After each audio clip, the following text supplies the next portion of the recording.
ikhwani. Hadirin dan hadirat yang dirahmati oleh Allah Subhanahu wa taala.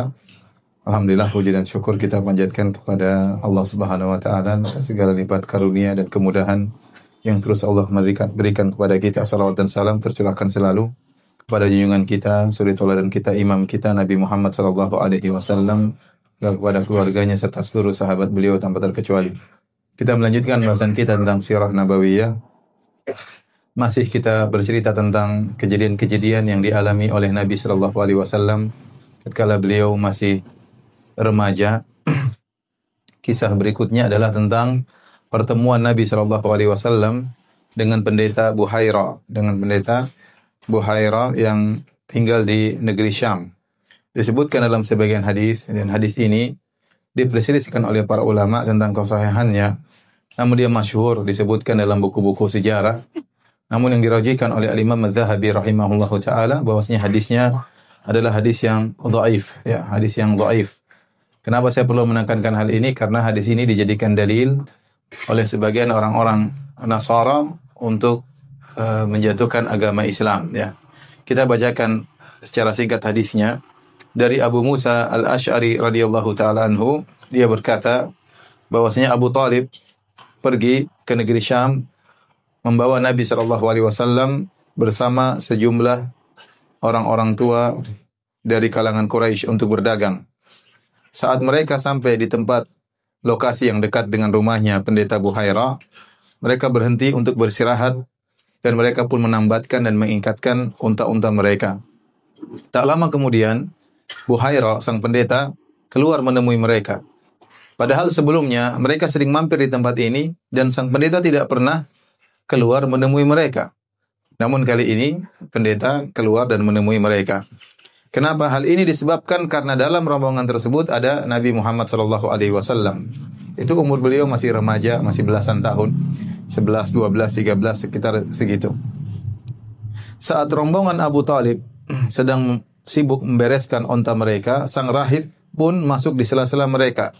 Lalu sang rahib bertemu dengan Nabi sallallahu alaihi wasallam dan memegang tangan beliau sembari berkata, "Inilah pemimpin seluruh alam semesta.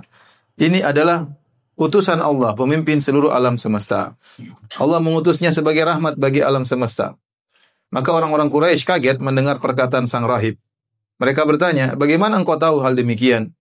Mengapa engkau mengatakan anak kecil ini akan menjadi pemimpin alam semesta?"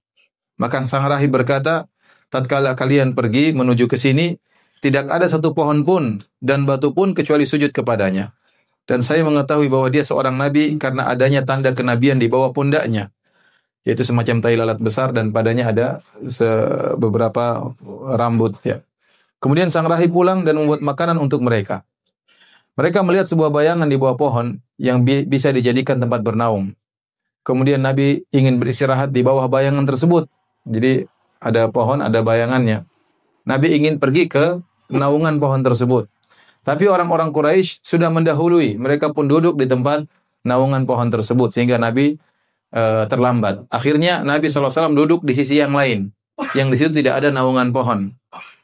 Tiba-tiba bayangan pohon berpindah kepada Nabi SAW dan menaungi Nabi SAW. Pendeta rahib Buhairah berkata, "Jangan engkau bawa Muhammad ke Romawi. Berhati-hatilah karena apabila mereka mengetahui, mereka akan membunuhnya. Karena mereka mengetahui akan keluar seorang nabi baru." Tidak lama kemudian muncullah 7 orang pasukan Romawi. Kemudian mereka ditemui oleh sang pendeta. Sang pendeta bertanya, "Apa gerangan yang membuat kalian ke sini?" Mereka menjawab, "Kami mendengar bahwasanya akan ada seorang nabi yang muncul di bulan ini dan dia akan melewati jalan ini. Karena itulah kami bermaksud mencari nabi tersebut. Setiap sudut jalan telah diutus orang untuk mencari nabi tersebut." Pendeta Buhairah berkata kepada pasukan, "Jika Allah menghendaki sesuatu, adakah orang yang dapat menolaknya? Maka berbaiatlah kalian kepada nabi tersebut jika ia telah muncul." Ini hadisnya. Di akhir hadis dikatakan oleh Abu Musa Al-Asy'ari, sang pendeta terus mengingatkan agar tidak membawa Muhammad ke negeri Romawi lagi. "Ya Abu Thalib, jangan bawa ponakanmu ke sini lagi, jangan bawa keponakanmu ke sini lagi." Hal ini menyebabkan Abu Thalib segera memulangkan Nabi SAW dan Nabi ditemani oleh Abu Bakar dan Bilal. Dikirim pulang ke Mekah. Hadisnya riwayat Tirmidzi, ya. Namun hadis ini diperselisihkan oleh para ulama. Yang benar hadisnya dhaif. di antara sanadnya ada perawi bernama Abdurrahman bin Ghazwan. Dan mereka mengatakan lahu manakir, yaitu perawi ini memiliki hadis-hadis yang mungkar. Oleh karenanya hadis ini didhaifkan oleh Al-Imam Zahabi rahimahullahu taala, ulama besar dari mazhab Syafi'i, ahli jarh wa ta'dil. Meskipun disahihkan oleh sebagian ulama seperti Al-Hakim dan yang lainnya, demikian juga Al-Albani rahimahullahu taala. Baik. Kenapa Al-Imam Az-Zahabi mendhaifkan hadis ini? Banyak alasan yang disebut oleh Imam Zahabi rahimahullahu taala. Beliau mengkritiki Al-Hakim ya. Jadi Al-Hakim punya buku namanya Al-Mustadrak, Mustadrak Al-Hakim. Itu hadis-hadis ya yang dimaksud ditulis oleh Al-Hakim untuk mengumpulkan hadis-hadis yang sahih di luar Sahih Bukhari dan Sahih Muslim yang sesuai dengan persyaratan Sahih Bukhari dan Sahih Muslim. Namun ternyata dia menulisnya belum sempat dia perbaiki, sehingga banyak hadis-hadis yang dianggap sahih oleh Al-Hakim ternyata tidak sahih. Ternyata banyak hadis yang dhaif. Makanya dikritiki oleh Az-Zahabi rahimahullahu taala. Makanya tidak semua hadis yang disahihkan oleh Al-Hakim jadi hadis sahih. Tidak. Ya, tetapi dikritiki oleh para ulama, di antaranya Az-Zahabi mengkritiki Al-Hakim. Di antara dalil Az-Zahabi tentang dhaifnya hadis ini, di antaranya kok bisa disebutkan Abu Bakar di situ, ya. Abu Bakar belum masuk Islam, Nabi masih kecil, Nabi belum jadi nabi. Masih berumur 12 tahun dan Abu Bakar lebih muda daripada Nabi. Lebih muda 2,5 tahun. Kok bisa Nabi berjalan sama Abu Bakar tatkala itu? Ya. Apa hubungannya Abu Bakar dengan Nabi sallallahu alaihi wasallam? Yang kedua, kenapa ada Bilal juga di situ? Bilal belum lahir katanya. Bilal belum lahir tatkala itu. Sementara di akhir hadis disebutkan, maka Abu Thalib menyuruh Nabi pulang bersama Abu Bakar dan Bilal. Padahal Bilal belum lahir. Ya, kemudian di kejadian aneh tadi, naungan pohon bisa berpindah ya. Padahal bayangannya di sini kok bisa tiba-tiba pindah kepada Nabi Shallallahu Alaihi Wasallam. Kemudian seandainya kisah ini pernah terjadi, tentunya banyak orang-orang Quraisy yang akan masuk Islam. Mungkin Nabi akan ingatkan kepada Abu Thalib, wahai pamanku, kau tidak lupa? Apa kau nggak lupa? Bukankah kita pernah pergi ke negeri Syam, kemudian pendeta Buhairah berkata, saya akan menjadi nabi, saya akan menguasai alam semesta ini. Namun Nabi tidak pernah mengingatkan hal ini kepada Abu Thalib, dan Abu Thalib tidak pernah ingat akan hal ini. Paham, ini dalil bahwasanya padahal ini kejadian luar biasa dihadiri oleh Abu Thalib dan kawan-kawan orang Quraisy yang seusia dengan beliau. Ya, tatkala ini semua tidak pernah dilontarkan, diulangi lagi oleh Nabi dan tidak pernah diingat kembali oleh Abu Thalib, maka ini menguatkan hadisnya adalah hadis yang dhaif ya. Namun hadis ini ya, meskipun dhaif, dijadikan dalil oleh sebagian orang Nasara. Bahkan saya nonton di YouTube sebagian pendeta kemudian berdalil dengan hadis ini untuk menyatakan bahwasanya ajaran Muhammad hanyalah diambil dari seorang pendeta. Kata mereka, lihatlah Muhammad, karena dalam hadis disebutkan Buhairah akhirnya ngundang Nabi makan siang. Nabi makan siang bersama Buhairah. Ya, kata mereka, disitulah saatnya pendeta ngajarin kepada Nabi tentang agama.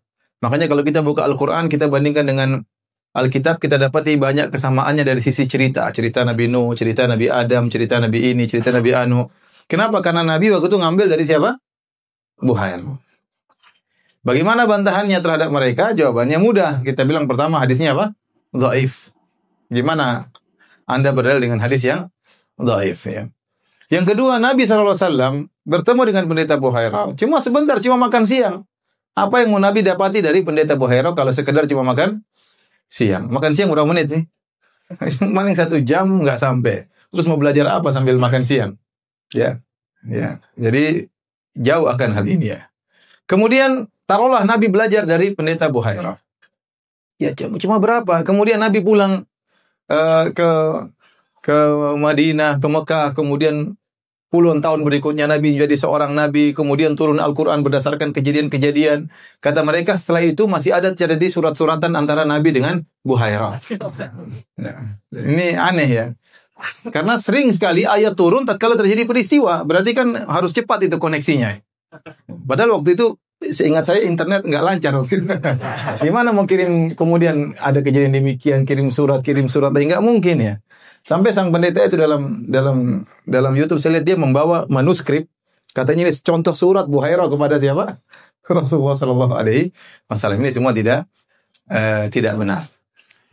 Baik, bantahan terakhir kita katakan, taruhlah benar Muhammad Sallallahu Alaihi Wasallam ternyata mengambil pelajarannya dari pendeta Buhairah. Ya sudah, kamu beriman saja, kan ini juga dari pendeta. Paham atau tidak? Taruhlah kita mengatakan Muhammad, sebagaimana pendapat kalian bahwasanya Muhammad mengambil ajarannya dari pendeta Buhaira. Kalau gitu terimalah ajaran Nabi Muhammad SAW yang kata kalian diambil dari seorang pendeta. Tapi kejadian berikutnya, kejadian yang disebut dengan Halful Fudul. Halful Fudul yaitu perjanjian yang dilakukan oleh orang-orang Quraisy untuk menolong seorang yang dizalimi. Kejadian ini dikisahkan ada seorang dari negeri Yaman, dari kabilah Zubair. Ya. Dia datang ke kota Mekah, kemudian membawa sejumlah barang untuk dijual di kota Mekah. Kemudian dibelilah oleh seorang bernama Al-As bin Wa'il As-Sahmi. Al-As bin Wa'il As-Sahmi. Waktu Al-As bin Wa'il As-Sahmi membeli barang ini, maka dia mengambil barang dari sang Yamani tadi, orang Yaman, namun dia tidak memberikan barterannya, dia tidak bayar. Dia tidak bayar. Akhirnya ya orang Yaman ini pun naik ke atas gunung Abu Qubais yang ada di sekeliling Ka'bah. Kemudian dia berteriak-teriak dengan menjelaskan bahwasanya dia dizalimi, barangnya sudah diambil tapi bayarannya tidak ada. Maka akhirnya teriakan itu didengar oleh seorang paman Nabi bernama Zubair bin Abdul Muttalib. Ya, kemudian dia pun mengatakan ini tidak mungkin dibiarkan. Bagaimana ada seorang dizalimi di Mekah ya. Akhirnya mereka pun berkumpullah Bani Hashim, Bani Zuhrah dan Bani Taim bin Murrah berkumpul di rumahnya Abdullah bin Jud'an. Mereka berkumpul untuk membicarakan masalah ini, bagaimana menolong orang Yaman ini agar dibayar barangnya. Akhirnya mereka bermusyawarah dan berkumpul. Persekutuan itu namanya Halful Fudul. Halful Fudul. Dan Rasulullah SAW senantiasa mengingat kejadian ini. Kata Rasulullah SAW, laqad syahidtu fi dari Abdullah bin Jud'an hilfan ma uhibbu anna li bihi humran na'am walau ud'a bihi fil Islam la ajabtu. Kata Nabi SAW, sungguh aku pernah menghadiri suatu pertemuan di rumahnya Abdullah bin Jud'an. Kalau saya disuruh ganti dengan mendapatkan unta merah, saya tidak mau. Saya lebih senang berkumpul dalam musyawarah tersebut. Seandainya dalam Islam, artinya saya sudah jadi Nabi, saya diundang untuk menghadiri acara seperti itu, saya akan datang. Kata Nabi SAW. Ya. Abdullah bin Jud'an adalah seorang yang sangat dermawan di zaman jahiliyah. Dia selalu membuka rumahnya untuk pertemuan, untuk menolong orang-orang yang susah, suka menyambung silaturahmi, suka membantu fakir miskin. Tapi dia meninggal dalam kondisi musyrik. Saking terkenalnya Abdullah bin Jud'an ini, Aisyah pernah bertanya, "Ya Rasulullah, Ibnu Jud'an kana fil jahiliyah yasilur rahim." Ya Rasulullah, bagaimana dengan Abdullah bin Jud'an? Dahulu waktu zaman jahiliyah suka menyambung silaturahmi, wa yut'imul miskin, suka memberi makan kepada fakir miskin. Fahal dzaka nafi'uh? Apakah perbuatannya itu bermanfaat baginya? Kata Nabi, la yanfa'uh, tidak bermanfaat. Innahu lam yaqul yauman Rabbi ghufirli khati'ati yaumaddin. Dia tidak pernah berucap sekalipun, ya Rabbku ampunilah kesalahanku pada hari kiamat kelak. Artinya apa? Dia meninggal dalam kondisi musyrik. Maka kebaikan yang dia lakukan semua tidak bermanfaat. Seandainya dia masuk Islam, seluruh kebaikannya akan bermanfaat baginya. Wa ma mana'ahum an tuqbala minhum nafaqatuhum illa annahum kafaru billah. Kata Allah Subhanahu wa taala, tidaklah menghalangi mereka ya diterimanya sedekah mereka kecuali karena mereka kufur kepada Allah. Ayat ini dijadikan dalil oleh para ulama. Seandainya mereka beriman, maka perbuatan baik mereka semuanya diterima oleh Allah Subhanahu wa taala. Ini adalah kebaikan Islam. Oleh karenanya Hakim bin Hizam pernah bertanya kepada Nabi SAW. Dia waktu zaman jahiliyah, dia terkenal dermawan. Dia memerdekakan 100 budak, dia menyembelih 100 ekor onta, dibagi-bagikan kepada fakir miskin. Kemudian dia bertanya kepada Nabi, "Ya Rasulullah, bagaimana dengan kebaikan-kebaikanku di zaman jahiliyah dahulu, setelah saya masuk Islam?" Kata Nabi SAW, "Aslamta ala ma aslafta min khair ya Hakim." Engkau masuk Islam dengan membawa seluruh kebaikanmu yang di zaman jahiliyah seluruhnya. Makanya kalau ada orang masuk Islam, seluruh kebaikannya waktu dia zaman jahiliyah masih musyrik, ternyata berbakti sama orang tua, memperhatikan tetangga, suka membantu fakir miskin, suka membantu anak yatim, suka membantu para janda ya. Janda tua maupun janda muda dibantu. Maka seluruh kebaikannya akan diterima oleh Allah Subhanahu wa taala seandainya mereka masuk Islam. Tapi kalau dia tidak masuk Islam, maka tidak diterima. Seperti Abdullah bin Jud'an. Taib. Hadis ini menjelaskan tentang mulianya akhlak orang-orang Quraisy ya, meskipun mereka di tengah-tengah kerusakan moral, di tengah kerusakan akidah, namun mereka masih punya nurani untuk menolong orang yang terzalimi. Makanya Nabi SAW berkata, "Innama bu'itsu liutammima makarimal akhlak." Sungguhnya aku ini diutus untuk menyempurnakan akhlak yang mulia. Maksudnya apa? Maksudnya orang jahiliyah itu mereka punya akhlak yang mulia. Di antaranya suka menjamu tamu, di antaranya suka dermawan, di antaranya memiliki keberanian yang luar biasa, di antaranya setia kawan, ya. Maka Nabi datang untuk menyempurnakan akhlak mulia tersebut, ya. Ini juga dalil bahwasanya terkadang kita harus bermajelis dengan orang-orang yang memiliki kesalahan, ya, penyimpangan kalau ada tujuan yang mulia. Kalau ada tujuan yang mulia. Karena Nabi SAW waktu berbicara tentang halful fudul, beliau berkata, ya, bahwasanya lau du'itu fil Islam la ajabtuhu. Kalau saya sudah jadi nabi, kemudian saya diundang oleh orang-orang musyrikin tersebut untuk rapat membela kezaliman, saya akan datang, kata Nabi sallallahu alaihi wasallam. Oleh karenanya dalam pergaulan kita melihat situasi dan kondisi. Terkadang kita bergaul sama non muslim, terkadang kita bergaul sama ahlul bid'ah, terkadang kita bergaul dengan pelaku maksiat. Kalau memang dalam pergaulan tersebut ada kemanfaatan, ada kemaslahatan, maka Islam dibangun di atas meraih kemaslahatan dan menolak kemudaratan, ya. Tidak juga kaku bahwasanya kita tidak boleh bergaul sama orang kafir sama sekali, tidak juga demikian, ya. Ya, kalau orang kafir saja kita bisa bergaul, bisa duduk bareng, apalagi hanya pelaku maksiat, apalagi hanya pelaku bid'ah. Kalau memang ada maslahat yang kita harapkan di balik hal tersebut. Oleh karenanya, ini ditegaskan oleh Al-Imam Ibnu Qayyim rahimahullahu taala dalam kitabnya Zadul Ma'ad. Beliau berkata, "Innal musyrikin wa ahlal bid'ah wal fujur wal bughat wal zalamah idza talabu amran yu'azzimuna fi hurmatan min hurmatillah ujibu ilaihi wa utuhu wa uinu alaihi." Sungguhnya orang musyrik, ahlul bid'ah, para pelaku maksiat, orang-orang yang zalim, kalau mereka meminta suatu perkara yang dalam perkara itu mereka mengagungkan syariat Allah Subhanahu wa taala, maka dipenuhi permintaan mereka dan dibantu mereka untuk melakukan demikian, ya. Paham? Ya, jadi terkadang apalagi kita di Indonesia, kita banyak, ya, lingkungan dengan berbagai macam kondisi, ya. Kita terkadang bertetangga dengan non muslim, bertetangga dengan pelaku maksiat, bertetangga dengan tukang judi, ya. Kita harus pandai-pandai melihat situasi kondisi dalam bermuamalah dengan mereka. Tidak mesti kaku, tidak boleh berhubungan sama sekali juga enggak. Ya, tidak demikian juga, ya. Tapi syariat dibangun di atas menimbang maslahat dengan mudarat. Kalau ada maslahatnya, terkadang kita duduk bareng sama orang-orang yang menyimpang, tidak ada masalah. Kalau memang ada maslahat yang diharapkan di balik itu dan dijauhkan kemudaratan dari hal tersebut.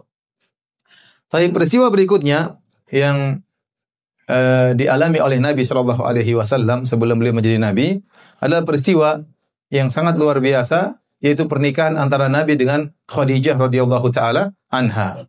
Pernikahan antara Khadijah dengan Nabi Shallallahu Alaihi Wasallam. Ya. Khadijah bintu Khuwailid bin As'ad bin Abdul Uzza bin Qusay bin Kilab.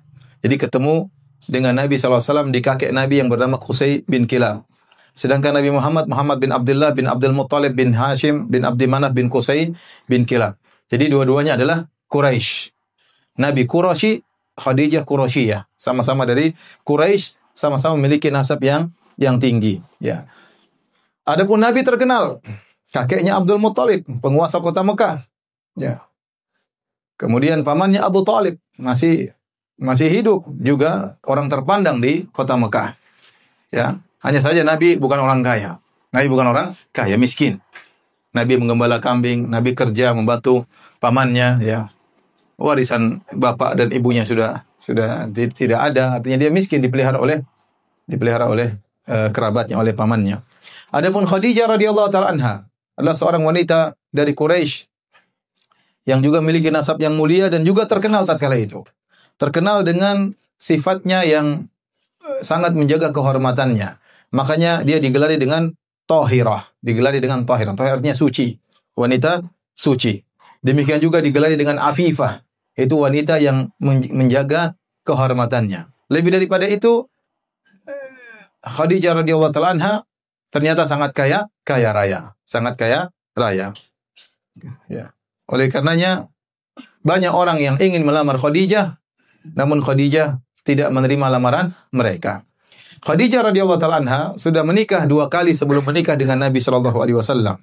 Yang pertama Khadijah menikah dengan seorang yang bernama Atiq bin Aif al-Makhzumi, kemudian menikah dengan lelaki yang kedua, ini meninggal, kemudian menikah lagi dengan lelaki kedua bernama Abu Halah Ibnu Nabbash At-Tamimi. Ya, kemudian juga meninggal. Ya, dari pernikahannya dengan Abu Halah maka lahirlah seorang anak yang bernama Hind. Hind, tapi laki-laki Hind. Jadi Khadijah punya anak bawaan dari suaminya yang kedua. Jadi di sini kita tahu bahwasanya Nabi adalah suami yang keberapa? Yang ketiga. Setelah suami pertama meninggal, suami kedua meninggal, Khadijah tidak mau menikah lagi. Banyak lamaran datang. Ya. Siapa yang tidak ingin menikah dengan Khadijah? Ya. Wanita yang cantik, kemudian terkenal suci, kemudian kaya raya lagi, sehingga banyak yang melamar Khadijah, namun Khadijah menolak. Dan Khadijah radhiyallahu taala anha, dia mempekerjakan para pemuda laki-laki untuk memperdagangkan barang dagangannya dengan sistem mudharabah. Jadi barang dagangannya dibawa ke negeri Syam nanti bagi hasil. Sampai akhirnya dia mendengar tentang seorang pemuda yang sangat mulia yang bernama Muhammad sallallahu alaihi wasallam. Ya, seakan-akan Khadijah mendengar banyak tentang Muhammad. Apalagi Muhammad sallallahu alaihi wasallam diberi gelar dengan apa? Al-Amin. Orang yang sangat amanah, sangat terpercaya. Ya, maka namun Khadijah radhiyallahu taala anha disebutkanlah seorang wanita yang tidak tergesa-gesa. Ya, kebanyakan wanita tergesa-gesa ya. Ya, kalau sudah cowok tertarik, pingin segera menikah. Apa namanya? Terkadang tidak pertimbangan panjang lebar ya. Tapi Khadijah sudah sangat dewasa, sudah menikah 2 kali, tentu dia tidak tergesa-gesa. Ya, dia tentu banyak pertimbangan. Maka Khadijah radhiyallahu taala anha ingin mengetahui 2 perkara yang mengungkap akhlak Nabi sallallahu alaihi wasallam, yaitu tentang bagaimana muamalah Nabi tentang masalah uang dan bagaimana akhlak Nabi tatkala sedang safar. Karena seseorang akhlaknya diketahui dari 3 perkara di antaranya. Ya, di antaranya dengan muamalah dia dengan duit, yang kedua tatkala dia bersafar, yang ketiga kalau dia tetangga kita tahu betul bagaimana orang ini. Oleh karena dalam satu riwayat ada seorang bersaksi di hadapan Umar bin Khattab radhiyallahu taala anhu. Dia mau menjadi saksi. Maka Umar berkata, "Saya tidak kenal engkau. Wala yadhurruka an la arifuka." Tetapi tidak ada masalah, saya tidak kenal engkau, tidak beri kemudaratan kepada engkau. Engkau tidak harus saya kenal. Tetapi masalahnya kau mau jadi saksi. Maka dari mana saya tahu kau adalah seorang yang terpercaya? Siapa yang menjadi saksi bahwasanya siapa yang mengenal engkau sehingga kau menjadi orang terpercaya untuk saya terima persaksianmu? Faqala rajulun, ada seorang berkata, "Ana arifuhu, ya Amirul Mukminin." Wahai Amirul Mukminin, saya tahu lelaki ini. Biarkan dia bersaksi, terima persaksiannya. Saya kenal lelaki ini. Maka Umar bertanya, "Bi ayyi syai'in ta'rifuhu?" Dari mana kau kenal lelaki ini? Kata dia, "Bil adalah orang ini thiqah, terpercaya." Kata Umar, "Huwa jaruka al-adna ta'rifu lailahu wa naharahu madkhalu makhrajahu?" Apakah orang ini adalah tetanggamu yang berdepetan dengan rumahmu? Kau tahu bagaimana kondisinya, kapan dia masuk rumah, kapan dia keluar rumah, ya, bagaimana siangnya, bagaimana malamnya?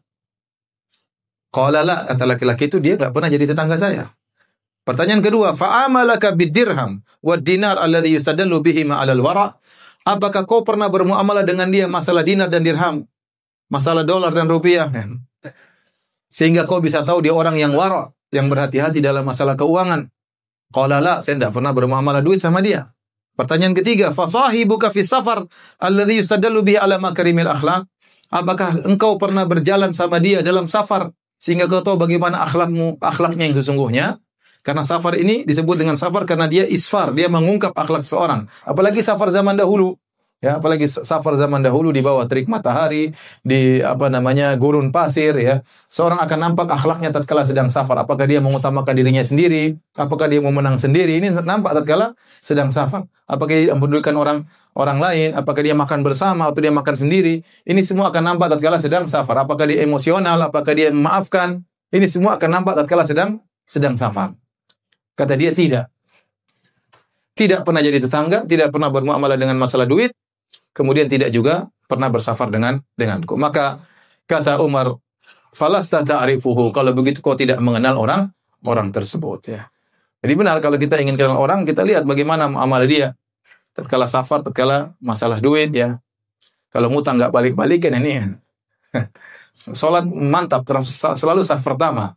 Tapi masalah duit repot juga, tidak pernah mengembalikan duit ya.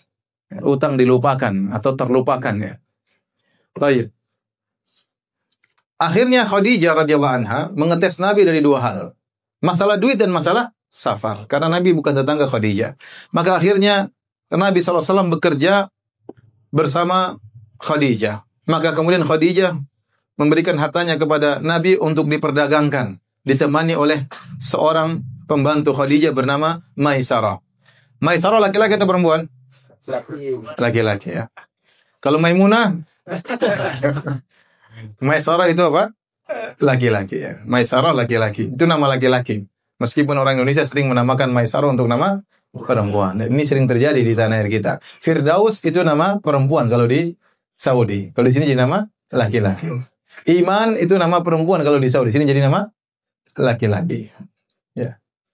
Ya apa-apa lah. Baik. Setelah Nabi berdagang bersama Maisarah, mungkin pergi jauh ke negeri Syam, safar. Kemudian dia pulang laporan kepada majikannya Khadijah. Waktu Maisarah cerita tentang Nabi, semakin tertariklah siapa? Khadijah. Justru semakin nampak indahnya Nabi setelah bermuamalah dengan duit, setelah bersafar.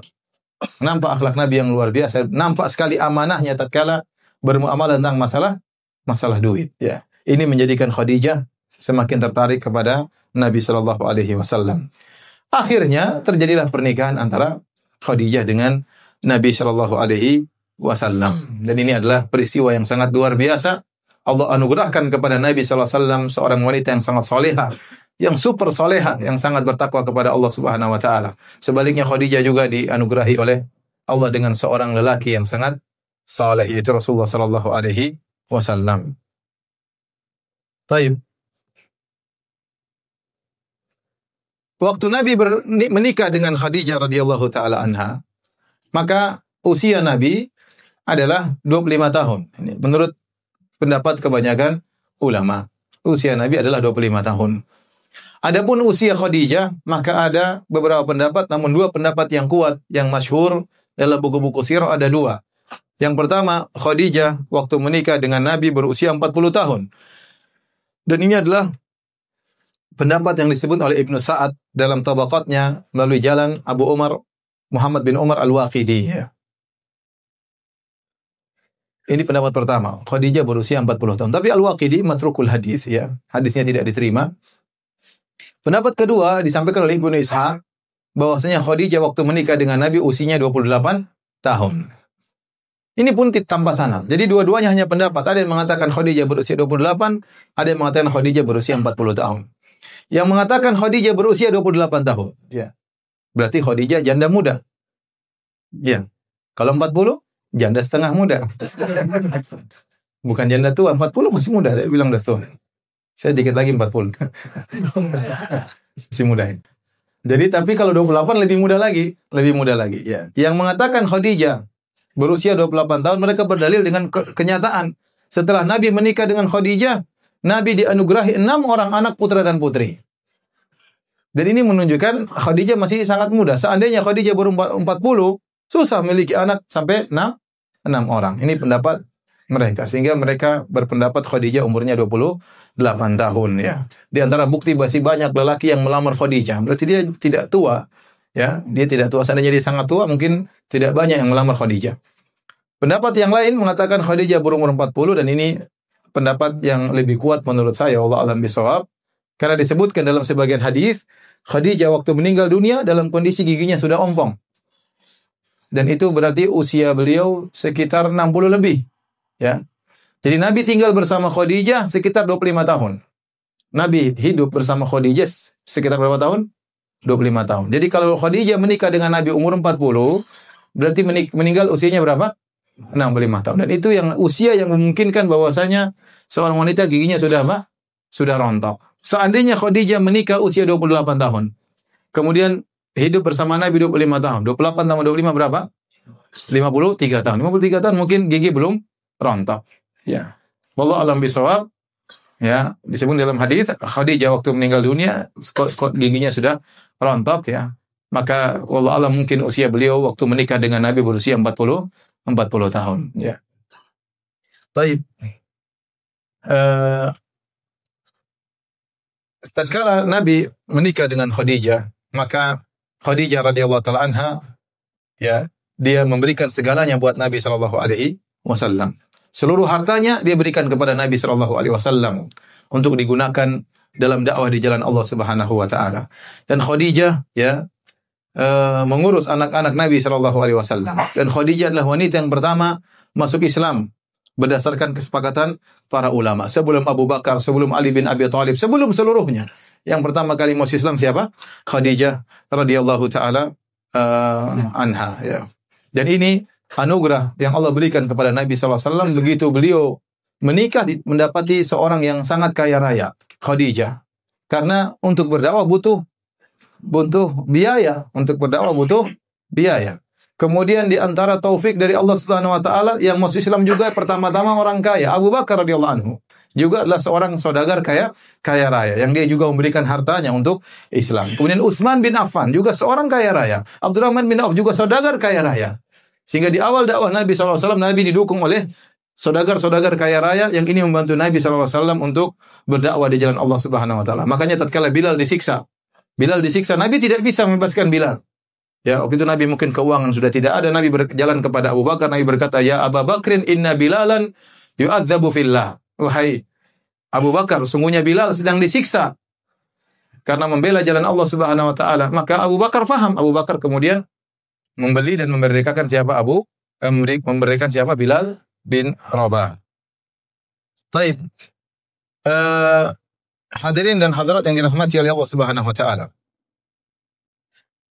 Nabi sallallahu alaihi wasallam, ya, tatkala sering setelah meninggalnya Khadijah, Nabi sallallahu alaihi wasallam sering menyebut-nyebut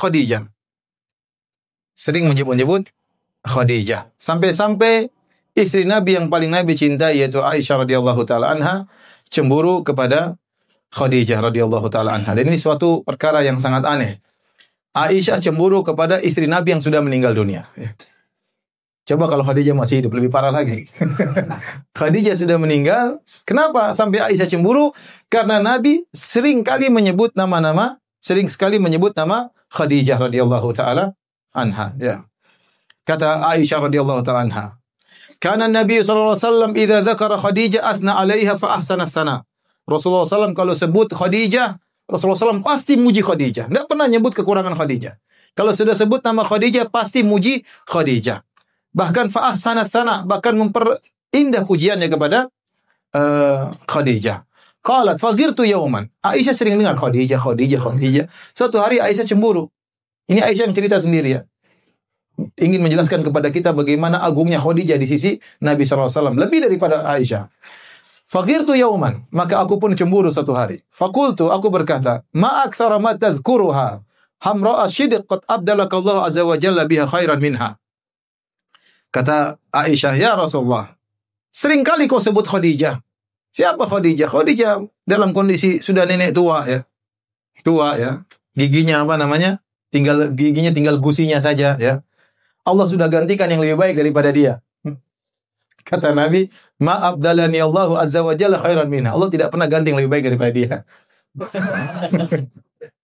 Kemudian kata Rasulullah SAW, qad amanat bi id kafara biyan nas. Dia telah beriman kepadaku tatkala seluruh manusia kafir kepadaku. Wasaddaqatni id kadzdzabani an-nas. Dia membenarkan aku tatkala semua manusia mendustakan aku. Wa wasani bimaliha id haramani an-nas. Dan dia membantuku dengan hartanya tatkala semua orang tidak ada yang bantu aku. Wa razaqani Allahu waladaha id haramani auladan nisa. Dan dia telah memberikan aku anak-anak sementara istri-istri yang lain tidak memberi anak-anak, ya. Jadi ini yang menyebabkan Rasulullah SAW sangat cinta kepada Khadijah. Satu hari, ada saudarinya Khadijah bernama Halah. Halah itu mungkin adiknya Khadijah. Adik perempuannya Khadijah. Halah bintu Khuwailid. Suatu hari Halah minta mau bertamu di rumah Nabi SAW. Di rumahnya Aisyah. Mungkin, Assalamualaikum. Ketuk pintu. Fa'arafa isti'dana Khadijah. Rasulullah SAW waktu mendengar suaranya Halah, ingat Khadijah. Karena benar, terkadang suara adik ipar kita seperti suara istri kita, ya. Seperti suara istri kita, ya. Ya, adik perempuan ipar kita terkadang persis suara istri kita. Maka waktu Halah ngetuk pintu, Assalamualaikum, Maka Nabi pun ingat Khadijah. Langsung Nabi berseri-seri. Maka Nabi berkata, Allahumma hala. Itu hala ya. Maka aku pun cemburu. Ingat lagi Khadijah. Kata Aisyah, ghirtu, aku pun cemburu. Fakultu, ma tazkuru min ajaiz Quraisy. Kau selalu ingat nenek tua dari Quraisy. Wa qad halakat fid dahr. Sudah hilang di telan masa. Qad abdalakallahu khairan minha. Allah sudah ganti yang lebih baik daripada dia. Kata Nabi, tidak ada yang lebih baik daripada dia. Bahkan dalam satu hadis waktu Aisyah cemburu kepada Khadijah, maka kata Nabi SAW, inni qad ruziktu hubbaha. Nabi tetap membela Khadijah. Bahkan Nabi berkata, sungguh aku telah dianugerahi oleh Allah mencintainya. Jadi Nabi tetap bela Khadijah. Kata Nabi, aku cinta kepada Khadijah itu anugerah dari mana? Allah Subhanahu wa ta'ala. Saking mulianya Khadijah, ya.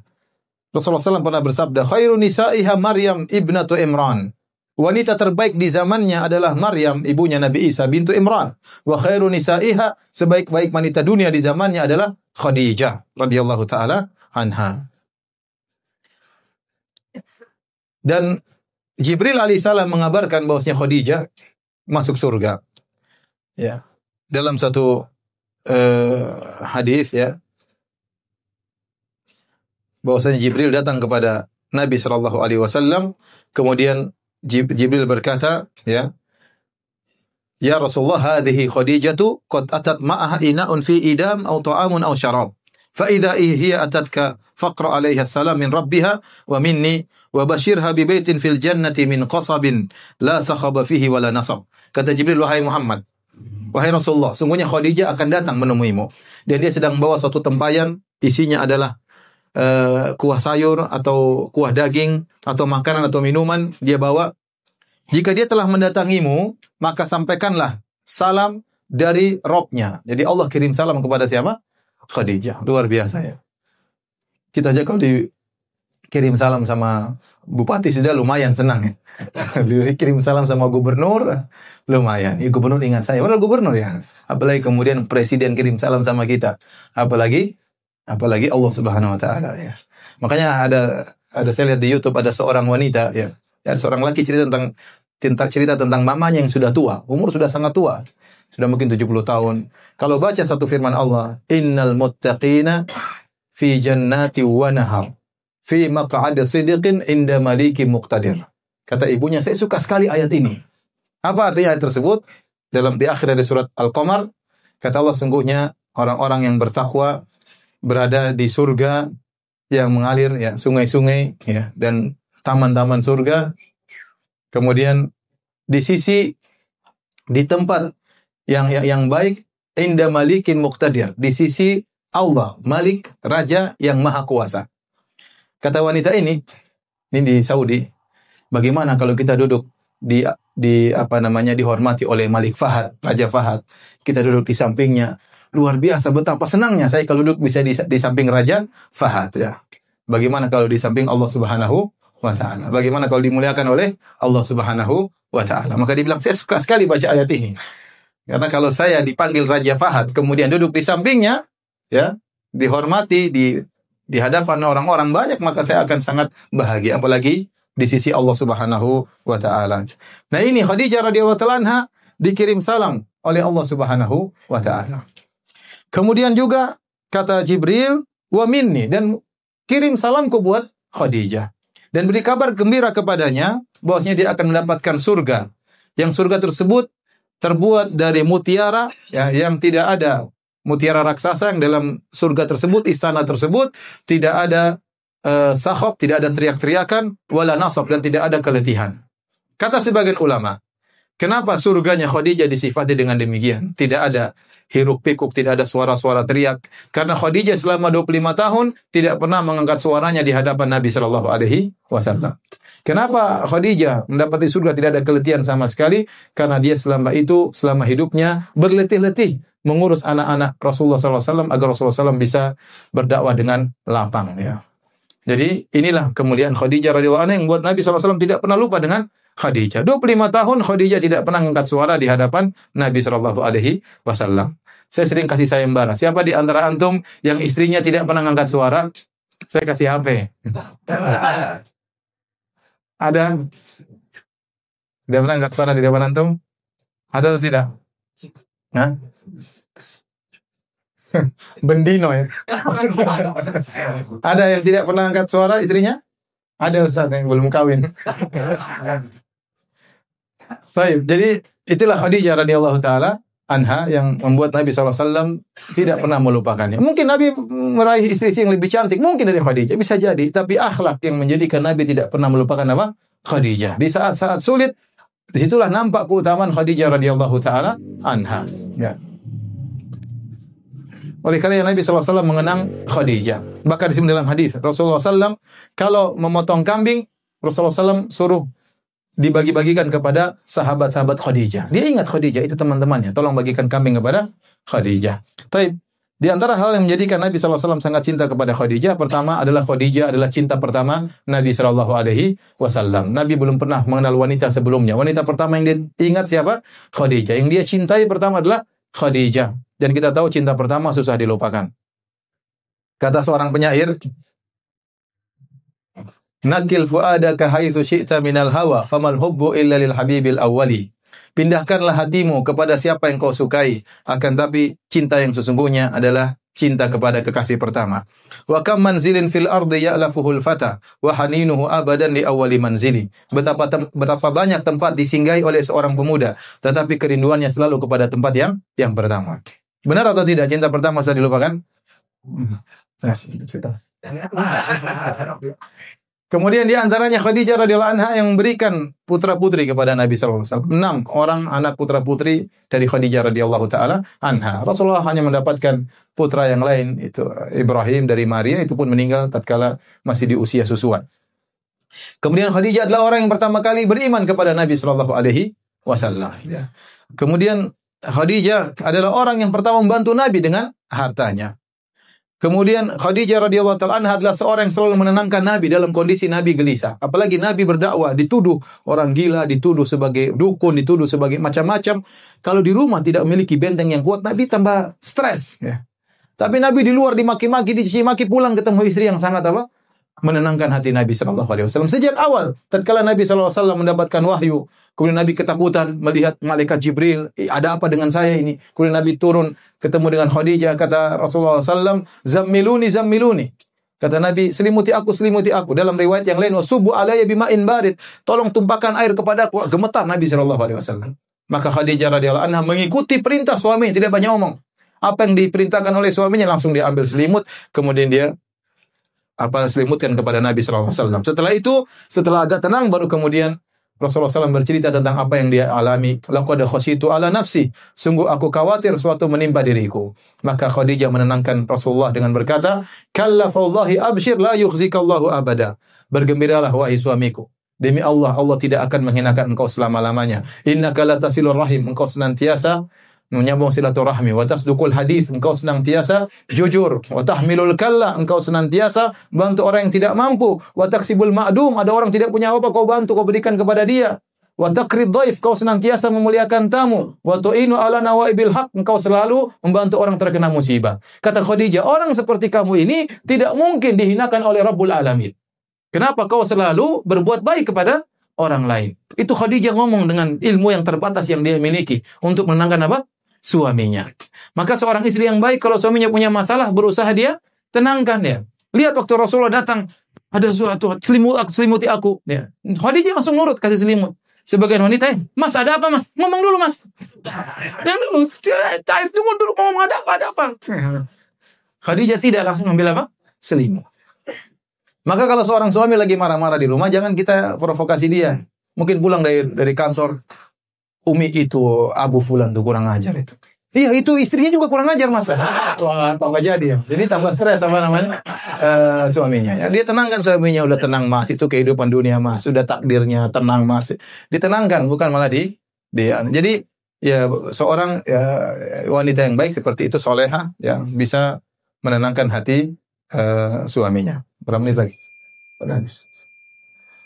Tayyib, kita sholat nanti baru kita lanjutkan tanya jawab. Allah ta'ala alam bisawab.